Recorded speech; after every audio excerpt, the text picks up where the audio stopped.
Welcome to Kit's Myths and Mysteries, where we explore events that occurred in a world you thought you knew. The year is 1938. The winds of war are gathering across Europe.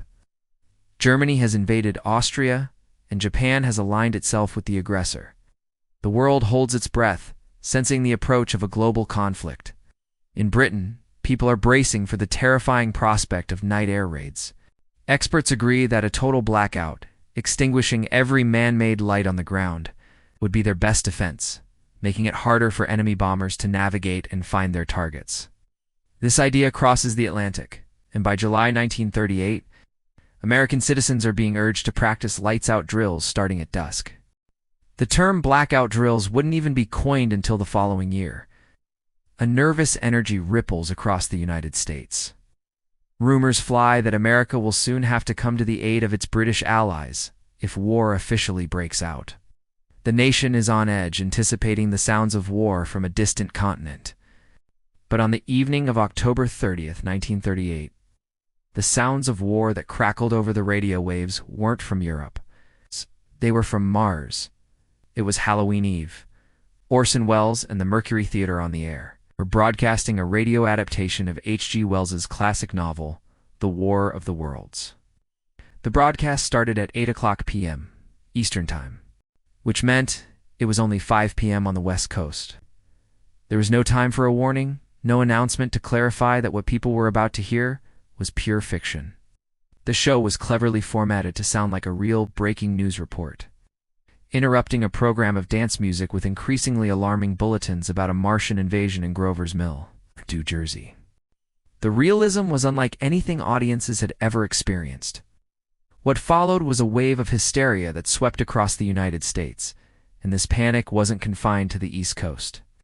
It reached all the way to Portland, Oregon, over 2,500 miles from the fictional epicenter of the attack. In Portland, the telephone switchboards at the Oregonian newspaper were completely overwhelmed. Hundreds of frantic calls flooded in. People, panicked and desperate, even rushed to the newspaper offices in person, demanding to know what was happening. Was the invasion real?